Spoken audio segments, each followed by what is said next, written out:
Hi and welcome back to our educators. So untuk hari ini saya nak teruskan dengan membincangkan soalan MPSM Cawangan Kelantan untuk percubaan SPM 2024. So untuk pengetahuan news saya sebelum ini dah bincang dari soalan nombor 1 sampai 5. So you boleh check di channel kita, dan sekarang saya nak bincang soalan 6 sampai 8. Okay, ada 3 soalan lagi lah remaining.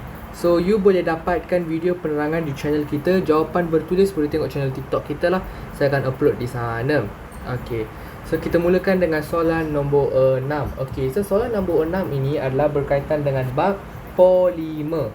Okay, you kan belajar pasal polimer kan pada kimia tingkatan 5 bab 4. So soalan ini berkaitan dengan bab tu. Okay, kenapa soalan ini dikeluarkan sebagai soalan bahagian A? Sebabnya adalah sangat mudah. Sebab soalan bab ini tak susah atau dia direct. Okey, tak bermaksud dia boleh keluar kat bahagian A sahaja, tapi dia boleh keluar kat semua bahagian. Tapi dia macam saya biasa jumpa di bahagian A lah. Kenapa? Sebab soalan direct. Okey, disebabkan direct lah pengubal suka sangat tanya soalan ini pada bahagian A. Okey, so apa soalan dia? Getah merupakan polimer semula jadi. Okey, saya mengaku. Susunan radas ditunjukkan untuk menguji kekenyalan getah tersebut. Keputusan direkodkan. Okey, so ni formula struktur. Ini panjang jalur getah, ini panjang jalur getah. Okey, maksudnya panjang jalur getah plus pemberat 15.5. Selepas pemberat dilepaskan dia jadi 12, yang ni jadi 15. Okey, first dah biasalah soalan. Saya tahu dah paper Kelantan ni ada banyak soalan define, iaitu menyatakan maksud. So sedialah. Okey, tengok-tengok soalan SPM ni pun banyak juga part menyatakan maksud. So I don't know apa akan berlaku, sebab lepas you jawab exam baru kita tahu apa yang keluar sebagai soalan. Okay, so janganlah you sedih-sedih ke ataupun fast kalau jumpa soalan yang banyak tentang maksud. Okay, just chill, jawab sahaja. Jawab apa yang you tahu. Apa-apa kita tengok nanti. Okay, jawab dahulu, jangan tinggal kosong. Itu je saya boleh cakap. Sebab you tinggal kosong, tak ada markah apa pun. As long as you tulis, maybe kita boleh cari, and kalau boleh adjust, kita bagi markah lah. Betul tak? Okay, so that's what I'm going to tell for this video for now. Okay, so maksud polimer. Dah lama saya bagi talk kan. Okay. Maksud polimer. Okay, polimer apa? Dia adalah molekul. Okay, dia adalah sejenis molekul berantai panjang. Okay, berantai panjang yang terbentuk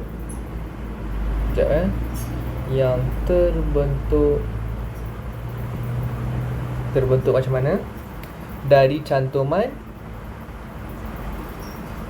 banyak unit asas. Okey, maksudnya contohlah contohlah protein kan. So dia punya asas adalah asid amino. So you cantumkan banyak asid amino. You cantumkan 10 asid amino. So you boleh dapat satu protein. Dia macam tu. Faham tak? Okay, dia cantumkan.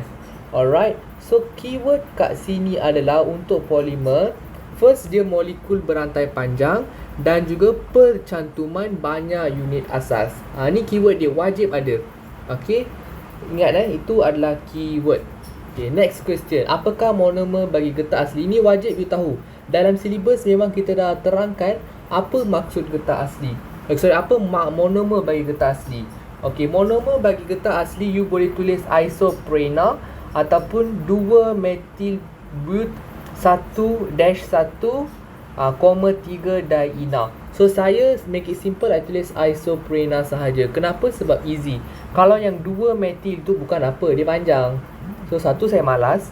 Benda kedua, saya tak nak buat careless mistake sebab dia ada banyak words. So takut saya tersalah eja sebab kita tak tahu kan frustration exam macam mana.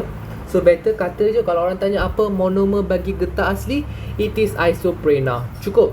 Itu sahaja. Tak ada jawapan selain daripada isoprena. You jangan create lah isopropana lah, isoetina lah. Ada tau. No, the answer is isoprena. Okay, monomer bagi getah asli is always isoprena. Please mark down benda ini. Jangan kata tak tahu. Okay, next question. Ini soal free mark lah saya boleh kata.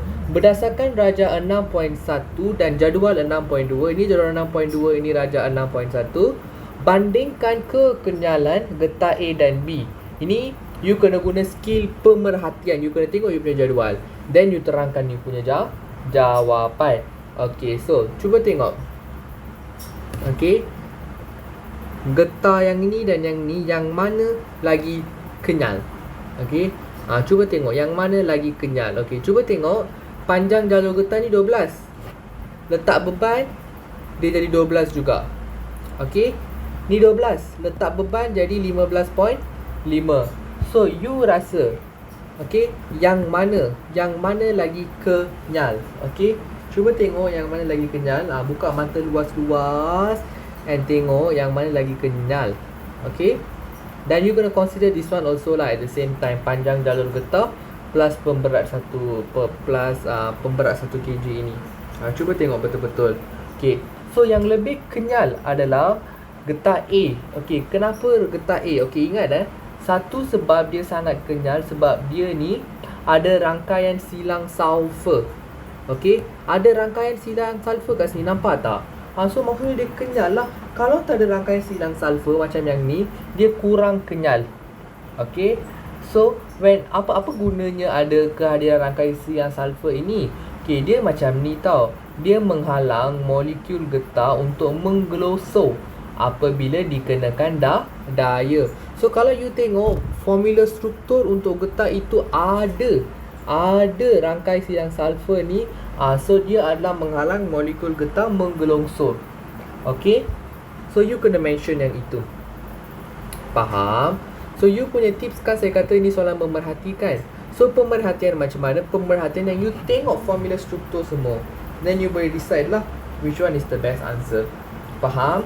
Okay, so now for this fella, you rasa getah mana yang paling kenyal? Obviously getah A lah. So you kata getah A lebih kenyal berbanding getah B. Okay, now you kena terangkan you punya jawapan. Terangkan you punya jawapan sampai pemeriksa faham kenapa getah A ni lagi kenyal berbanding getah B. You kena terang. Okay, sebab saya dah kata dah kenapa. Cuba buka you punya mata and tengok getah A dia ada apa. Saya ulang lagi sekali. Dia ada getah A mempunyai rangkai silang sulfur. Okay, getah A mempunyai rangkai silang sulfur. Saya ulang 2 kali. Okay, mempunyai, aku lupa the word rangkai. Rangkai tu wajib, it's a phrase. Okay, so wajib kata mempunyai rangkai silang sulfur berbanding getah B, ataupun manakala getah B tiada rangkaian silang lah. Okay, so saya just kata manakala je lah. Ataupun you nak make it lagi simple, tiada rangkai silang sulfur dalam getah B. Tu je. Okay, so dah mengaku dia tak ada rangkai silang sulfur kan. So sebenarnya apa gunanya rangkai silang sulfur ni? Apa yang extraordinary-nya kalau getah ini ada rangkai silang sulfur ini? Okay, kenapa? Sebab kehadiran rangkai silang sulfur, saya dah terang tadi dan saya tulis ni. Kehadiran rangkai silang sulfur menghalang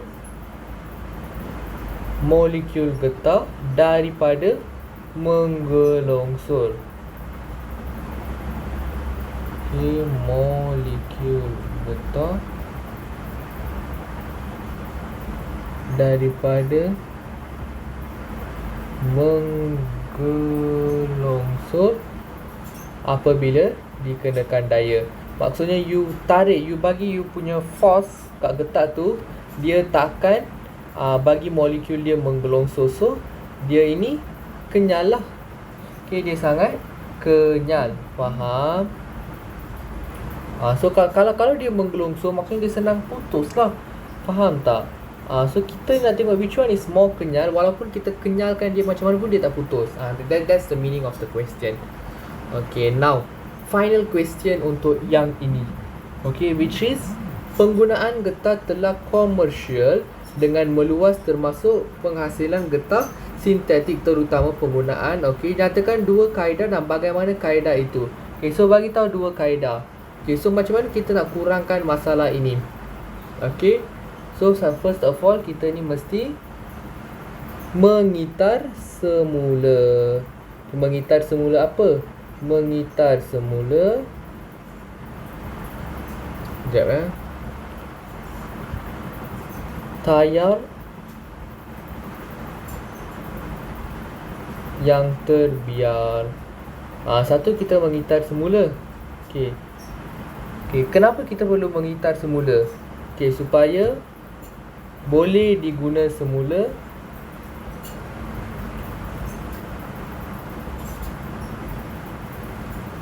yang boleh menjimatkan apa? Yang boleh menjimatkan duit. Cukuplah. Ini baru satu poin, dia minta dua kaedah. Okey, fikirkan kaedah kedua you apa? So next you boleh kata kita boleh guna kaedah guna semula. Okey, maksudnya lepas tayar tu dah macam mana nak kata rasa macam dia nak rosak ke apa kan, kita pergilah bawa kedai ke, and then mencetak semula dia punya tayar, bunga tayar tu lah. So dia boleh guna lagi lama. Faham tak? Tu pun dua way untuk nak kurangkan masalah tayar kereta berlebihan. Ataupun kalau you tengok ada je tempat yang tayar kereta melambat, dia orang tak guna, dia orang baling je macam tu kan. So yang tu semua macam tak baik lah, sebab dia boleh membawa kepada penyebaran penyakit. A lot of rats will be there. So you know rats are not to hesitate, but rats like apa nak kata not good lah. Dia kan you know kan, vektor pembawa penyakit all lah. You belajar kat biology right? So this is chemi, so I tak nak sentuh pasal biology. So way-nya you mengguna semula, macam mana mencetak semula bunga tayar. Okay, so this is the two best ways lah. So soalan ni open je, dia ada banyak jawapan, but these two are the most considered answer lah. Okay, next soalan nombor 7. Okay, so nombor 7 soalan pasal redox, highly requested topic yang susah nak buat. Okay, Raja 7.1 menunjukkan maklumat bagi dua tindak balas yang berbeza bagi mengkaji tindak balas redox. Okay, and dia kata set 1 larutan kuprum 2 sulfat. Okay, larutan kuprum 2 sulfat. Alright, logam M. Larutan berwarna biru berubah menjadi tak berwarna endapan perak terenap pada kepingan logam M. Argentum silver, okey, logam N. Larutan tak berwarna biru. Okey, apa maksud tindak balas redox? Ni soalan yang selalu juga yang naik. Okey, tindak balas redox ni senang maksud dia. Apa maksud tindak balas redox? Dia adalah sejenis tindak balas kimia, okey, yang melibatkan tindak balas kimia yang melibatkan pengoksidaan dan penurunan sekali. Okey, berlaku secara serentak. Faham tak? Melibatkan pengoksidaan dan penurunan berlaku secara serentak. Redox bukan penurunan saja atau pengoksidaan saja. Dua-dua berlaku baru kita panggil itu sebagai redox. Kira dia perlu berlaku at the same time. Bukan after pengoksidaan habis baru penurunan. No, not like that all. The concept is tempat tu satu benda kena mengalami pengoksidaan, satu benda kena mengalami penurunan, baru you boleh kata itu ialah tindak balas redox. Okay, dia berlaku pada masa yang sama, betul-betul sama. Okay, tak ada gap apa-apa. Itu baru redox. That is why dia ada word berlaku secara serentak. Okay, so you cannot ever miss the word tindak balas kimia, pengoksidaan dan penurunan serta berlaku secara serentak ini. You cannot miss these three words. These are the three magical words yang kena betul-betul ada kat sana. Okay, you tak boleh miss lah mana-mana perkataan ini. Faham? Okay, next. Dia kata nama untuk logam M dan N. Okay, nampak tak? Logam ni, dia kata larutan berwarna biru berubah. Okay, so dia kata berubah. So you kena faham lah ada berlaku tindak balas. Kat sini, dia larutan tak berwarna biru. Okay, fine. So sekarang Dan dia lastly dia kata endapan perang. Nampak tak endapan perang terendap pada ni. Okay, so when you dah tahu ini cuprum 2 sulfat logam M, so dia mestilah something yang boleh apa nak kata, macam mana nak kata, boleh menurunkan cuprum inilah, simply nak katanya. Okay, so yang paling sesuai sebagai logam M, okay, logam M adalah magnesium. Okay, magnesium or zinc. Okay, kat sini jangan tulis Mg or Zn sebab dia minta nama. So either one. Okay, saya tulis dua, saya bagi pilihan. You boleh bagi either one of it. Dan N adalah argentum. Okay, kenapa argentum? Sebab dia memang tak ada apa-apa, dia just tak berwarna, larutan tak berwarna. Okay, larutan tak berwarna menjadi biru. So argentum lah yang paling sesuai. Okay, sorry, aku pula kuat menguap ni. Now, dia minta setengah persamaan bagi tindak balas penurunan. Okay, bagi set 1. Okay, so set 1 ini Cu2+, betul? Dia mengalami penurunan. Okay, dia diturunkan lah. Okay, so kiranya Cu2+, sebabkan dia kata larutan tu kan. Okay, so larutan tu lah yang mengandungi ion Cu2+. So Cu2+ menjadi Cu sahaja. Okay, baru penurunan. Macam mana tambah 2 elektron? Okay, macam mana you nak tahu dia tambah 2 elektron? Okay, you tengok you punya which side, which product ataupun which bahan, which substance, bahan mana, okay, benda mana yang ada sign positif. Okay, so kalau macam ni sign positif kat sini kan 2+ kan. So inilah you punya jawapan. Faham tak? Aku pula pening sekarang. Macam nak kata, so you dapat Cu+, dia mengalami penurunan jadi Cu. Betul? Okay, saya agree lah this one. Okay, so mana you nak letak tambah 2 tu, either this side ke this side. Okay, so yang tu you kena ikut macam ni. Cuba tengok ya, dalam dua ni yang mana positif. Okay, yang mana ada charge positif. This one abang ni ada charge positif kan. Abang ni charge just ada charge, tiada charge, betul? So this side yang letak tambah 2 elektron. Tengok which side ada ion positif, which side you that side you letak tambah berapa. Tambah ni ikut je dia ada berapa elektron. Faham? And set 2 Ag+, okay, menjadi Ag. Alright. Okay, so tambah elektron, 1 elektron lah. Okay, dah settle. This is the setengah persamaan penurunan. Okay, kiranya in each one of this set, sini pun ada berlaku penurunan dan juga apa nak kata, penurunan dan juga pengoksidan. Sini pun berlaku penurunan dan pengoksidan. Just tak nampak itu sahajalah. You just kena ingat konsep. Konsep mana ni? Ini konsep penyesaran. Cuba fikir balik penyesaran. Okay, I just want to give answer for this question. So nanti I give proper explanation for line lines on redox lah. Okay, ni 10 cm3 larutan ini digunakan dalam set 1 hitung jisim endapan berwarna perang pada air tindak balas. Okay, so dia kata 10 cm3, betul? Okay, so you calculate lah seperti biasa. N sama dengan mv, tapi you punya molarity dan juga volume yang berbeza. So bahagi 1000, which is 10 times 1.0 over 1000. Okay, so then you darab lah 10 times 1.0 divided by 1000. You will get, calculator ni kan. So you dapat 0.01 mol CuSO4 lah, cuprum 2 sulfat. Okay, ini secara theoretical. Okay, tapi you kan biasa kita buat ni sebangun, kita akan tunjuk persamaan kimia juga as well, betul tak? Okay, so based on persamaan ion yang kita ada, 1 mol Cu2+ bernisbah dengan 1 mol Cu. Okay, logik. Okay, and this case dalam lab kita ada CuSO4 which is Cu2+ lah. So dia ada 0.01 mol Cu2+ bersamaan dengan berapa mol Cux lah. So carilah X tu, darablah silang. So you dapat 0.01 mol Cu. Okay, dan darab dengan the same atom relative. Kenapa? Sebab kita nak cari the same. Ingat tak this formula?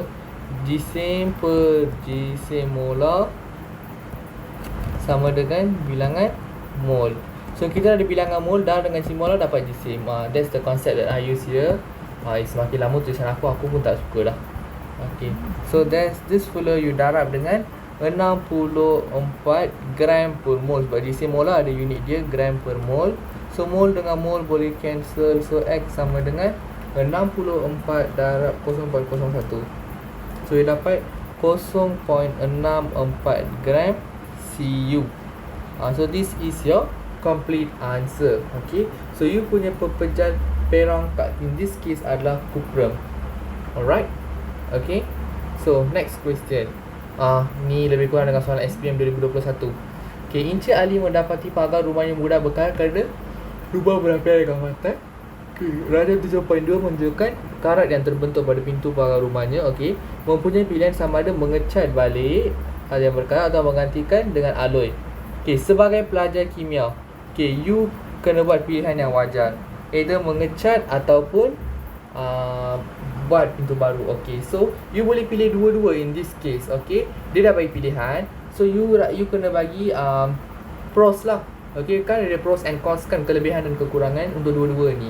So you pilih satu, you nak mengecat ke you nak menggantikan. Okay, kalau you nak kata mengecat, cost dia rendah, cukup lah. Kalau you nak kata ganti dengan alloy, dia boleh tahan lebih lama. So kalau macam saya pilih ganti dengan alloy, menggantikannya dengan alloy. Okay, usually better is menggantikannya dengan alloy lah, sebab dia tak berkarat. Okay, tahan lama dan tak berkarat. Kenapa tahan lama dan berkarat?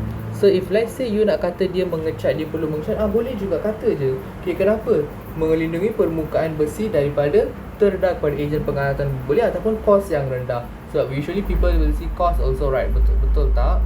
Okay, so there are the two ways lah that you boleh cerita. So both of the answers are correct actually. So the first mark is you bagi tahu mana-mana. So dah satu markah dia dah bagi dah, soalan pun dah bagi dah. You just tulis sahaja. Itulah saya kata jangan tinggal. Okay, tahan lama dan tak berkarat. So you just tulis sahaja, dapat satu markah berharga. Okay, so this is also a very easy self-application question. Okay, done. Now, soalan terakhir untuk video kali ini. Okay, am I too fast? Saya rasa macam laju je aku record. Mungkin this part I speed up ke apa, tak tahu. If let's say you tak faham mana-mana part, boleh bagi tahu Okay. Raja 8 menunjukkan formula struktur. Okay, 3 sebatian karbon. So ini bab 2 tingkatan 5. Okay, sebatian P. Okay, semua single bond. Apa tu? Karbon tepu. Okay, ni ada double bond. Okay, ini ada OH. So kalau ada OH, semestinya ini apa? Ini adalah alkohol. Yang ni alkina. Yang ini alkana. That is the thing lah.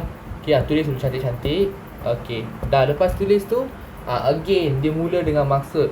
Kebanyakan soalan saya rasa semua dengan maksud. Ni pun maksud, ini pun maksud. Betul. Sini pun saya rasa dia tanya maksud. Dia betul, dia tanya maksud. Before this, sini tak tanya. Okay, tak apa, escape. Sini pun dia tak tanya, dia tanya fungsi phenolphthalein. Dah 2 soalan saya jumpa tanya maksud. 2 soalan dah saya rasa macam saya jumpa tanya maksud. So berhati-hati dengan soalan maksud ini. Kita apa tahu dia jadi soalan utama ke apa kan. Terima kasih like video saya. Okay, so be careful. Okay, so dia tanya maksud sebatian karbon. Ini pun satu isu, sama juga macam redox. Sebatian karbon pun satu isu, sebab kalau redox you kena kata tindak balas redox berlaku yang melibatkan pengoksidaan dan juga berlaku secara serentak. Kena ada all the words, right? Tindak balas kimia berlaku secara serentak, pengoksidaan berlaku. Ini pun sama juga. Yang ini ramai tinggal the word sahaja. Sahaja macam mana tu, macam ni. Okay, you tahu sebatian karbon, sebatian yang mengandungi apa? Mengandungi unsur karbon dan hidrogen. Okay, seramai aku tulis sampai sini je dan stop. Karbon dan hidrogen. So kita pun sebagai pemeriksa dengan berat hati terpaksa bagi salah. Kenapa? Sebab sebatian karbon nak tanam apa-apa pun you kena kata karbon dan hidrogen sahaja. Because buku teks memang emphasize, 1 year punya penandaan memang diberitahu that kalau you nak cerita pasal sebatian karbon, okay, sebatian karbon. Tak, ini untuk hidrokarbon. Sorry. Okey. Sebatian karbon saja kan, sorry. Sebatian yang mengandungi unsur karbon sebagai unsur juzurnya. Inilah masalahnya, sorry. Okay, I dah kelang kabut dah. Okay, tak apa. Wait, I explain again. Okay, let's say kita divert to topic just now. Okay, kan saya kata pasal yang tu kan. Okay, let's say lah soalan kata apa maksud hydrocarbon. Okay, so you kena kata sebatian yang mengandungi unsur karbon dan hidrogen sahaja. Kat sana you cannot miss the word sahaja. You miss the word sahaja, salah. Okay, for this part question dia minta maksud sebatian karbon. So I overlook the question. Okay, dia minta apa maksud sebatian karbon. So you know sebatian karbon dia mengandungi karbon. Okay, sebagai unsur juzurnya maksudnya the main element is carbon. So in this part you should ada the word unsur karbon, unsur juzurnya. Okay, it's a must. Okay, namakan sebatian Q dan R mengikut sistem penamaan IUPAC. Okay, Q. Okay, tengok bilangan karbon 1, 2, 3, 4. So kalau bilangan karbon dia 4, dia adalah apa? Boot. Okay. Dan R pun sama juga, tengok bilangan karbon 1, 2, 3, 4. Ini pun boot juga. Okay. Now, yang ini ada double bond. Okay, ataupun lalu itu ikatan ganda 2. So cuba tengok ikatan ganda 2. Kalau you label dari sini. Okay, 1, 2, 3. Macam tak aje. Okay, so tengok kat sini 1, 2, 3. You kena dapat sebelah double bond ini the lowest number. Okay, so you dapat 2. Tadi dapat 3. Kalau you kira macam ni, you letak di bilangan belah sini, you dapat 2. So you kena ambil the lowest number lah. So the answer is boot 2 enough. Okay, boot 2 enough.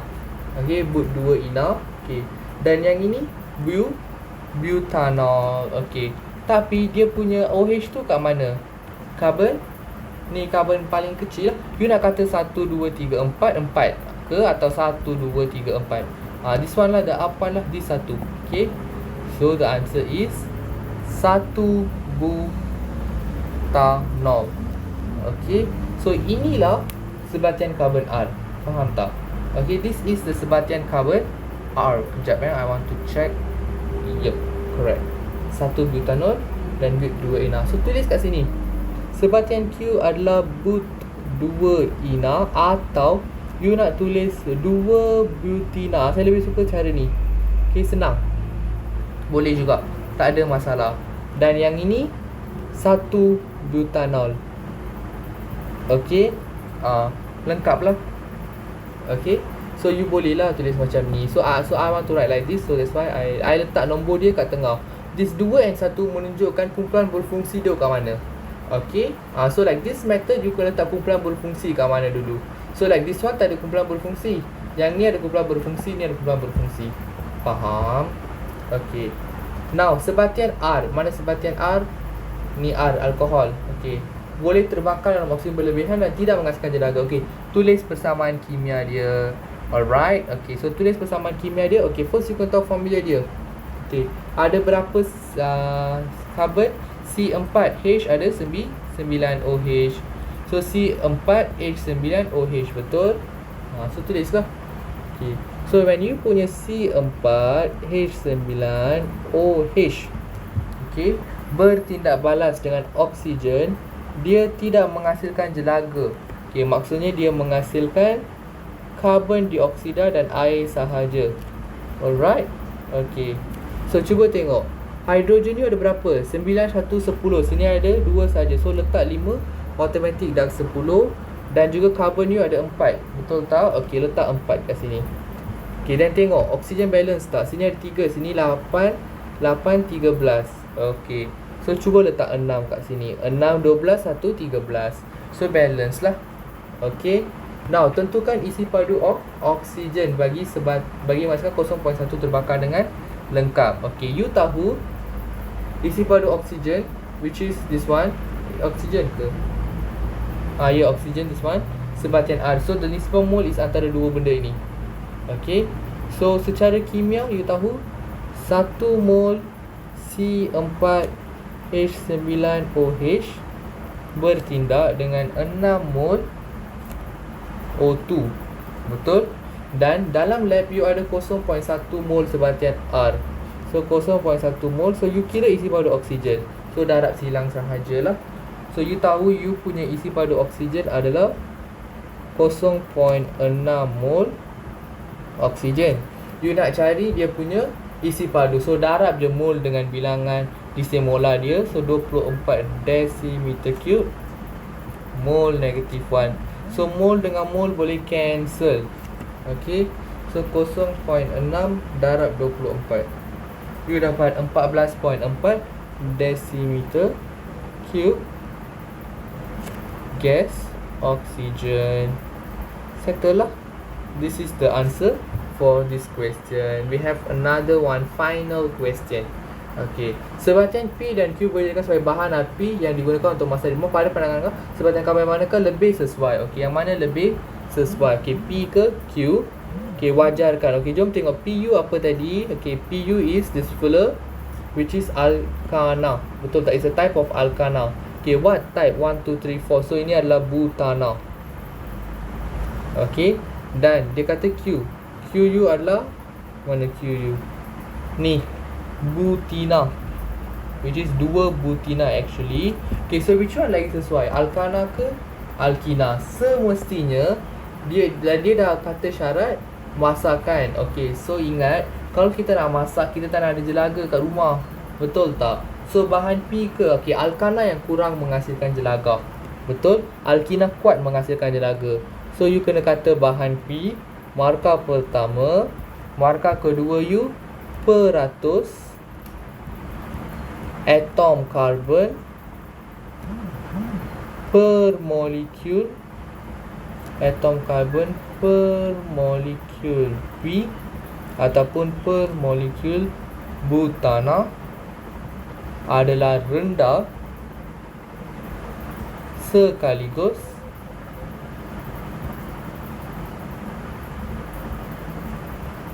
okay, so this peratus molekul ni rendah tu 1 point, sekaligus kurang jelaga terhasil. Okay, kurang jelaga terhasil is yang markah ketiga. Okay, the reason lah. Okay, this is the reason.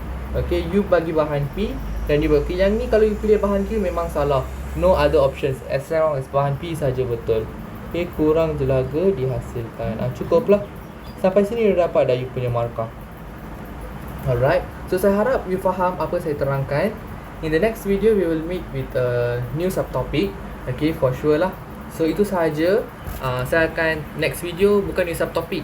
Kita akan bincang soalan bahagian B pula, which is for discover tindak balas dan juga this one. Ni. Tapi saya akan bincang yang ni dulu. Okay, termokimia. Sebab ramai minta soalan esei termokimia, so saya nak bincang termokimia dululah. So you boleh try jawab dan tengok my video. Sorry kalau video hari ni laju sangat. Okay, so saya rasa saya nak bagi a final kick lah sebelum saya habiskan.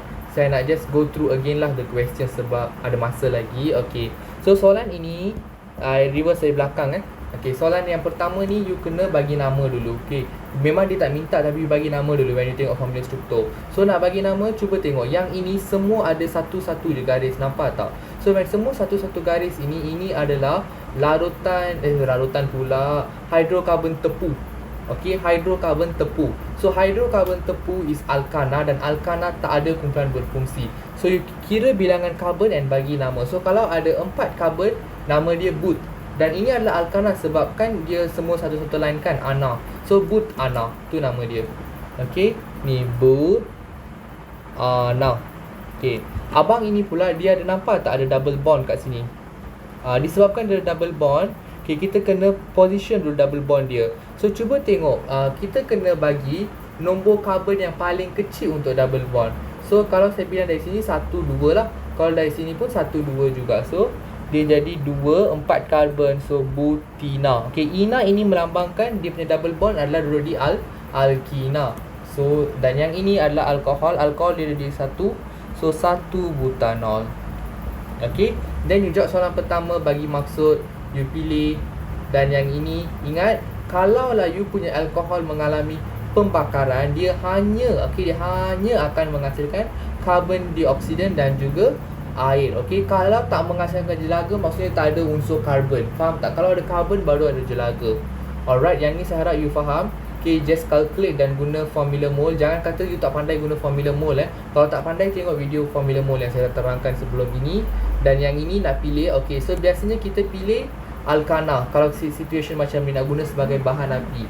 Okay, kalau dia bagi alkohol lain lah ceritanya, kita akan pilih alkohol. Okay, usually kita pilih yang P ni, dalam this case P dengan Q kita pilih P sebabnya P ini dia punya peratus karbon dia rendah per molekul. So, dia ni kurang hasilkan jelaga. Cara kira peratus atom karbon saya akan maklumkan in next video. Okay. Then yang ini soalan redox. Okay, soalan redox saya a bit lupa bagi explanation kat sini, but tak apa, I will cover again next time. Okay. But ingat, kat sini dia kata larutan berwarna biru berubah. So berubah maksudnya logam ini dia kena lagi reaktif berbanding kuprum, kena lagi atas daripada kuprum lah. Okay, so saya pilih yang paling dekat dengan dia, zinc atau magnesium. These two are acceptable. Okay. Dan abang ni pula dia tak berwarna, berubah menjadi biru. So macam mana? Okay, ada argentum lah. So macam tu ceritanya. Persamaan ini kiraan biasa lah. Jangan tinggal soalan kiraan. Kalau you tinggal, you yang rugi. Okay. Dan this case dia boleh either one, either you nak mengecat balik boleh, ataupun you nak you nak menggantikan dengan alloy boleh. It's better to bagi menggantikan alloy. Skema memang terima dua-dua answer, but saya lebih suka menggantikan alloy sebab dia one time solution. Okay, settle. Okay, kalau mengecat nanti lepas a few times you kena mengecat balik sebab dia senang untuk berkat, sebab kita cover permukaan besi dia sahaja. Alright.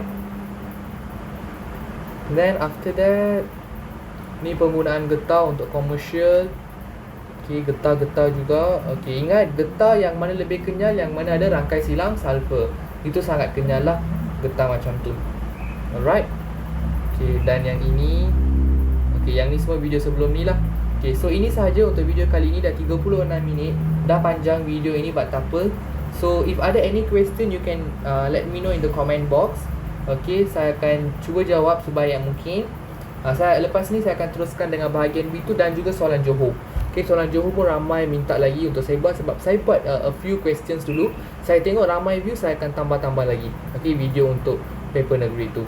Alright, so saya harap you faham my flow plan and my teaching. That's it. Jangan lupa share channel kita kepada ramai, dan tolong ramai watch all the teknik menjawab video, because untuk pengetahuan you, channel kita dah hit 1000 subscribers, but kita belum hit lagi 4000 watch hours. Okay, so saya minta pada semua subscribers untuk share semua video yang awak nonton, awak tengok ni. Share untuk kawan-kawan, suruh diorang tengok, suruh diorang buat juga. Okay, kenapa? Sebab two things. One, you get a good thing, you belajar cara nak menjawab soalan. Another one thing, I can achieve my 4000, so it's like a way for you to thank me. Okay, kalau you orang nak ucap terima kasih pada saya, tak payah you comment thank you pun. I don't need that. You just share my video, share my channel to more people. Help me to get the 4000 views, the 4000 watch hours. Okay, currently I think kita dah reach 2000. I need another 2000 lah. Okay, so korang boleh, okay, sebenarnya korang boleh. So try lah to help me. Okay, that's far more enough. So those yang help me, saya doakan you sentiasa dapat A+, bukan saja untuk kimia, for all the subjects and terus excel. Okay, bye bye.